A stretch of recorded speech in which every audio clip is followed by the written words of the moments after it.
He sat in the corner chair of the emergency waiting room, wore a faded cardigan over khaki pants, his breathing labored but controlled while younger patients complained about wait times and nursing staff barely glanced his way, assuming he was another elderly man with routine aches and pains. But what they didn't know was that the medical alert bracelet on his weathered wrist told a story that would change everything, and when the young resident finally read those faded letters, the entire emergency department would fall silent. Welcome to those who left a trace. Before we dive into this extraordinary story of hidden expertise, forgotten dedication, and the moment when a medical hero was finally recognized, tell me in the comments from which city in the world are you watching this video today? And if you believe that some stories deserve to be remembered no matter how much time has passed, hit that subscribe button to support content that honors those who dedicated their lives to healing others long before most of us were born. St. Mary's General Hospital Emergency Department operated around the clock, serving a community of nearly 200,000 people. The waiting room was a study in human suffering, and hope families clutched insurance cards, while children cried, elderly patients dozed in uncomfortable chairs, and the fluorescent lights cast everything in harsh institutional white. Behind the reception desk, 3 triage nurses managed a constant flow of patients, determining who needed immediate attention and who could wait. Nurse Patricia Williams, 26 years old with 4 years of emergency experience, had seen everything from heart attacks to paper cuts. She prided herself on quickly assessing patients and moving the line efficiently. Beside her worked Nurse David Chin, 28, fresh from his pediatric rotation and eager to prove himself in emergency medicine. The third nurse, Jennifer Martinez, 32, was a senior member of the team with 8 years of emergency experience and a reputation for handling difficult situations with calm professionalism. At exactly 3:47 p.m. on a busy Wednesday afternoon, an elderly man entered through the automatic doors. He moved slowly, but steadily, his steps careful and measured like someone managing pain, but refusing to show weakness.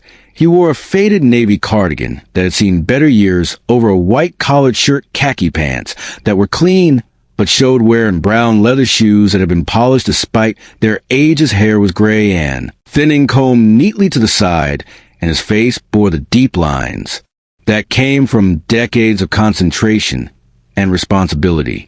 What the nursing staff didn't immediately notice, but a trained observer might catch, was the way he moved with purpose despite his obvious discomfort, the way his eyes automatically cataloged the room, assessing resources and potential complications, the way he chose a seat not randomly, but strategically in a position where he could observe the department's operations, and the way he sat perfectly upright despite what appeared to be significant chest pain.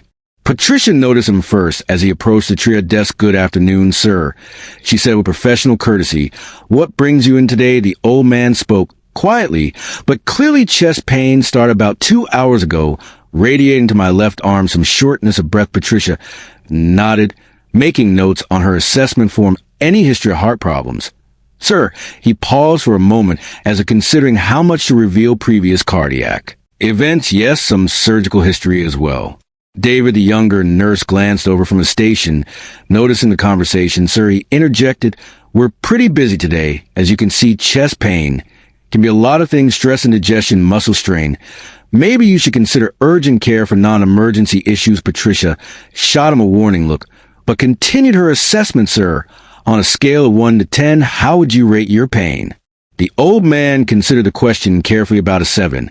He said quietly, but steady. "Not getting worse, not getting better." David rolled his eyes slightly. "Another vague complaint from someone who probably needed antacids and reassurance." "Sir," he said with barely concealed impatience, "we have people here with serious injuries, broken bones, severe trauma. Your situation sounds manageable. Maybe you should go home and rest, take some aspirin." Jennifer, the senior nurse, looked up from her chart, sensing tension in the interaction. "Sir," she said, addressing the old man directly, "any medications you're currently taking? Any allergies?" The old man reached into his pocket and pulled out a small card worn from years of handling. He handed it to Jennifer along with his insurance information.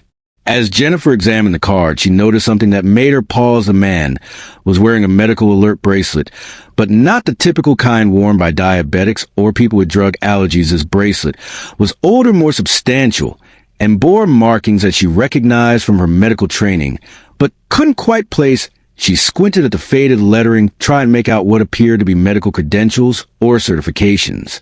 The old man noticed her attention to his bracelet, and for just a moment his expression shifted from patient endurance to something else entirely. Like someone who had been recognized. After years of invisibility, Jennifer found herself studying his face more carefully, the way he carried himself, the precise language he used to describe his symptoms, the calm way he endured what was obviously significant discomfort. "Sir," she said more respectfully, "this bracelet indicates some kind of medical background." The old man nodded once a long time ago. He said simply, but Jennifer caught something in his tone that made her want to ask more questions before she could continue. David interrupted the conversation with obvious frustration. "Look, we got real emergencies coming in, people who need immediate attention. If you're a retired nurse or something, you should know better than to tie up emergency resources for routine." Chest pain, that's when it happened. As the old man shifted in his chair to accommodate his breathing, the sleeve of his cardigan rolled up slightly, revealing more of the medical alert bracelet, and Jennifer was able to read the full inscription. What she saw made her blood run cold with recognition and shame. The bracelet didn't just indicate medical background. It bore the inscription, Dr. Harold James Morrison, MD, cardiothoracic surgery, chief of surgery, St. Mary's General Hospital, 1965 to 1995. Jennifer stared at the bracelet, then looked at the old man's face, really looked at him for the first time, and recognition dawned slowly. But unmistakably, this wasn't just any elderly patient with chest pain. This was Dr. Harold Morrison, the legendary cardiac surgeon, who had built the very cardiac program. They were now part of the man who had performed the first successful heart transplant in their region, the surgeon whose techniques were still taught in medical schools across the country. "Dr. Morrison," she whispered, her voice barely audible, and the old man's eyes met hers with the quiet dignity of someone who had spent 40 years saving lives and asked for nothing in return. "Hello, Jennifer," he said, simply recognizing her name tag. "It's been a while since anyone called me." That Jennifer felt her professional composure crumble as she realized what had just happened. David and Patricia stopped their work, sensing that something significant was occurring. Jennifer returned to them, her face pale with the weight of understanding. "Do you know who this is?" she asked, her voice shaking slightly. "This is Dr. Harold Morrison. He built the cardiac surgery program here. He trained half the surgeons currently on staff. He performed over 3,000 heart surgeries and saved more lives than we could count, and we just told him to go to urgent care for chest pain." The emergency department seemed to freeze as the magnitude of their mistake became clear. Dr. Morrison, the man they had dismissed as another complaining elderly patient, was a medical legend whose contributions to cardiac surgery had revolutionized treatment protocols and saved countless lives. His techniques were still being used as research, still cited as legacy woven into the very fabric of the hospital where they worked. Patricia felt her stomach drop as she remembered her casual dismissal of his symptoms. David, the young nurse who had suggested urgent care, felt his confidence evaporate as he realized he had lectured one of the most accomplished surgeons in the hospital's history about appropriate use of emergency services. Jennifer, the senior nurse, understood that they had not just made a professional mistake, but had failed to recognize greatness sitting quietly in their waiting room. Dr. Morrison seemed to sense their distress and spoke quietly. "There's no need for embarrassment," he said, his voice gentle but firm. "You're doing your jobs, efficiently processing patients according to protocol. Chest pain in an elderly man could indeed be many things. You made reasonable assumptions based on limited information. That's good medical practice." But Jennifer knew better. "Dr. Morrison," she said, her voice heavy with respect and regret, "you've been waiting for over an hour with cardiac symptoms. While we prioritize other cases, we should have recognized, we should have known." Dr. Morrison shook his head slightly. "Recognition isn't the point," he said quietly. "Proper assessment is. And you are doing that. I'm just another patient today, not a former colleague." The conversation was interrupted by the arrival of Dr. Sarachin, the chief of emergency medicine, a woman in her early 40s who had trained under some of Dr. Morrison's former residents. She approached the triage desk to check on department flow, but stopped short when she saw the elderly man in the cardigan. Her face went through the same process of recognition that Jennifer had experienced. "Dr. Morrison," she said, her voice filled with awe and immediate concern, "What are you doing in my waiting room, sir? You should have been brought directly to a cardiac bay. We should have had you on monitors." Immediately, Dr. Morrison smiled slightly at her concern. "Sarah, isn't it you've done excellent work building this department? Your trauma protocols are particularly impressive." Dr. Chin turned to the nursing staff with barely controlled urgency. "How long has Dr. Morrison been waiting? And why isn't he in a treatment room immediately?" Patricia found her voice. "He's been here over an hour. We didn't realize who he was. We thought it was routine chest pain." Dr. Chen's expression shifted between professional concern and personal dismay as she processed what had happened.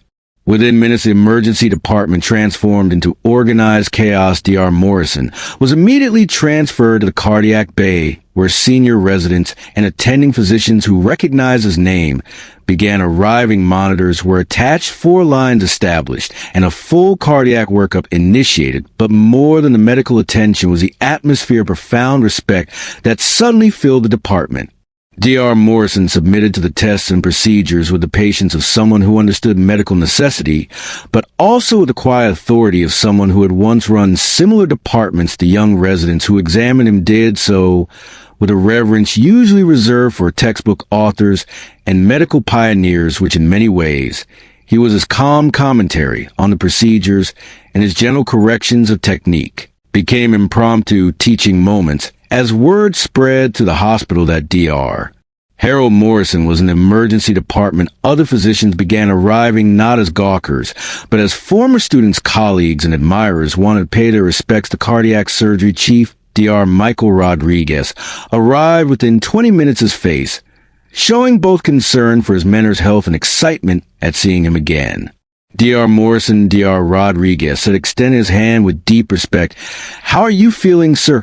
What can we do for you?" Dr. Morrison shook his hand with the firm grip of someone who had once performed delicate surgery for hours at a time. "I'm stable, Michael. Just some chest discomfort, probably related to the pacemaker placement last month. Nothing that can't be managed." The mention of a pacemaker sent ripples through the medical team assembled around his bed.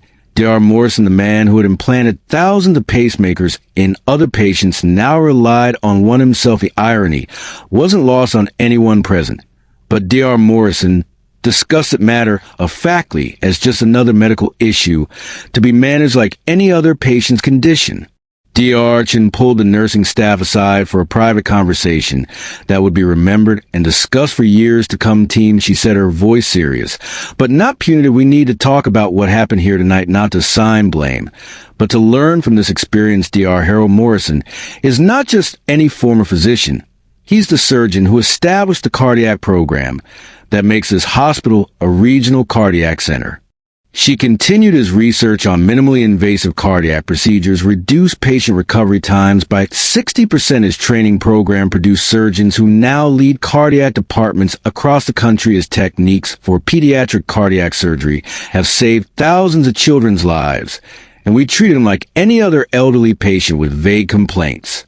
Jennifer, the senior nurse, spoke up. "Dr. Chin, we followed protocols. We assessed according to standard procedures. We had no way of knowing his background." Dr. Chin nodded, understanding the complexity of the situation. "You're right, Jennifer, you follow procedures, and that's important, but this incident highlights something crucial about our profession. We must always remember that every patient we see was once someone else's teacher, parent, or hero." The medical team spent the next several hours running comprehensive tests on Dr. Morrison: electrocardiograms, stress test, blood work, and imaging studies. The results showed some concerning irregularities that required immediate attention. His pacemaker was malfunctioning, and he was experiencing significant arrhythmias that could have been life-threatening if left untreated.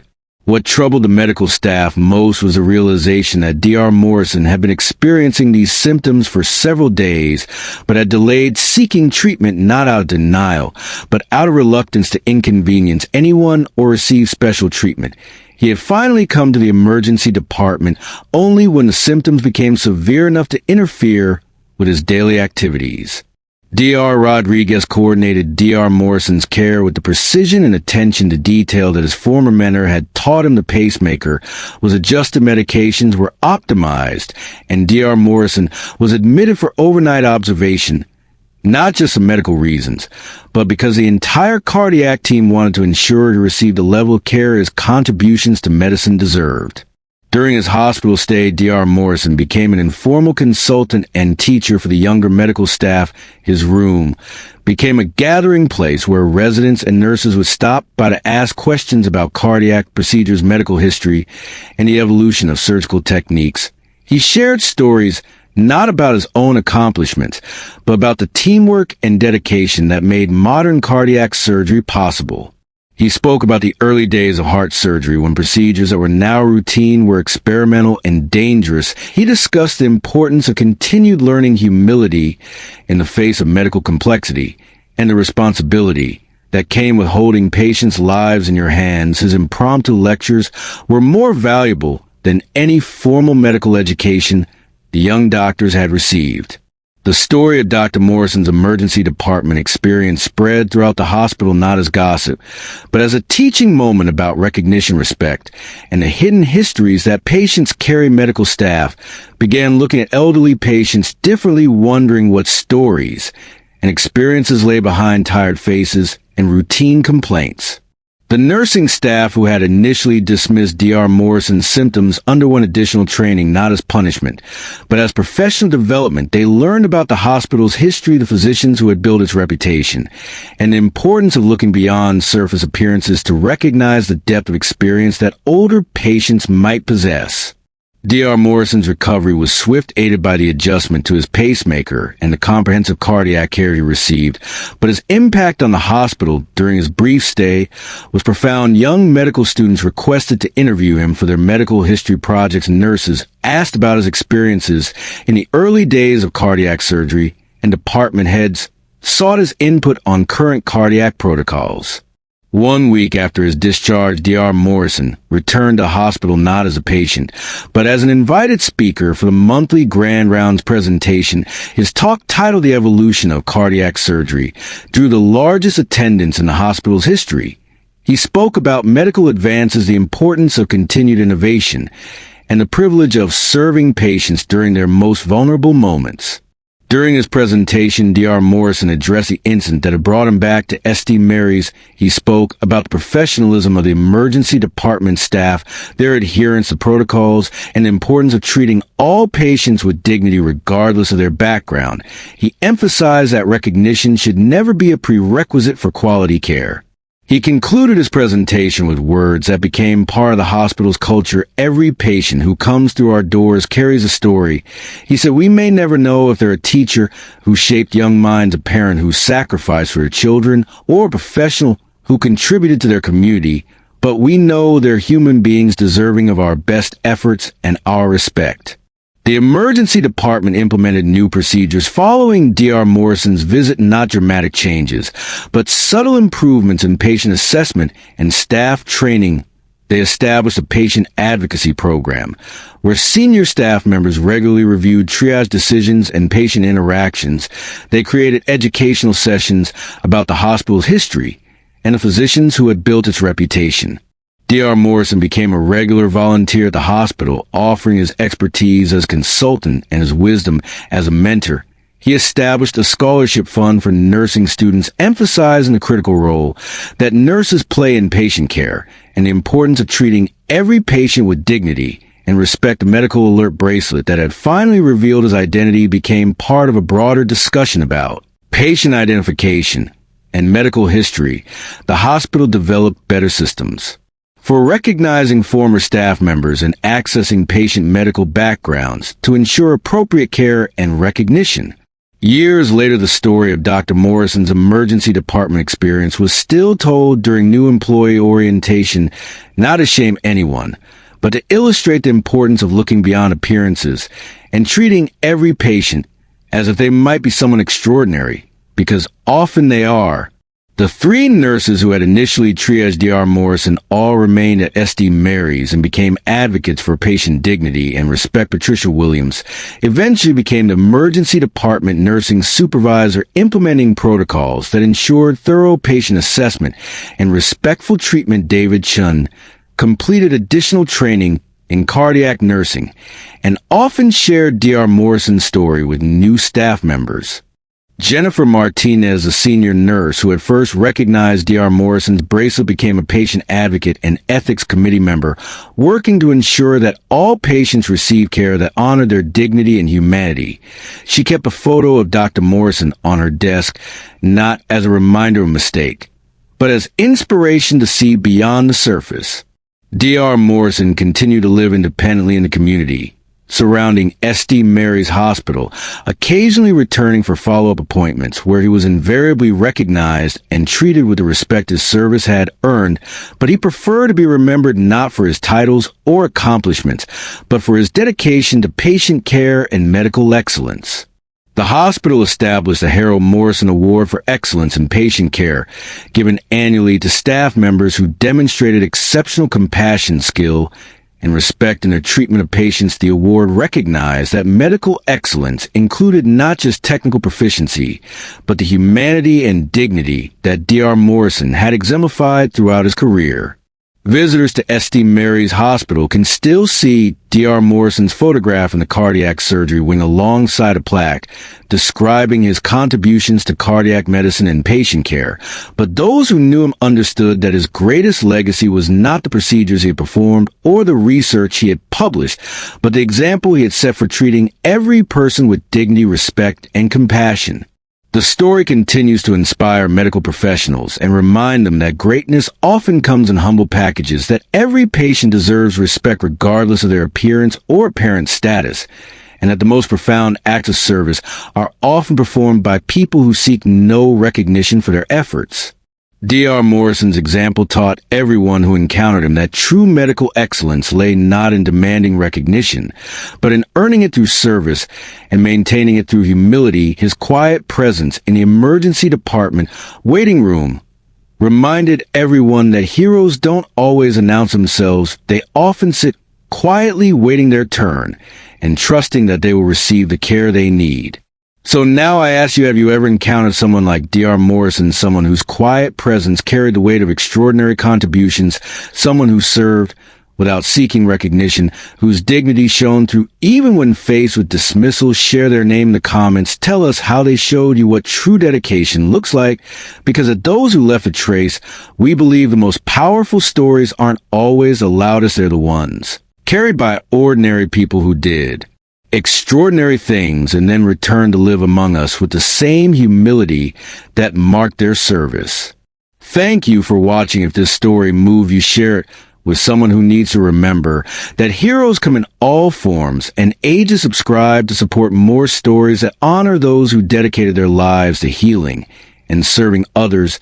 And the next time you encounter an elderly person in a hospital or anywhere else, remember that you might be in the presence of someone who once held lives in their hands and saved them. You might be looking at a hero who simply never told you their story because they were too humble to think it mattered. But it does. Every story of service matters. Every act of healing deserves recognition.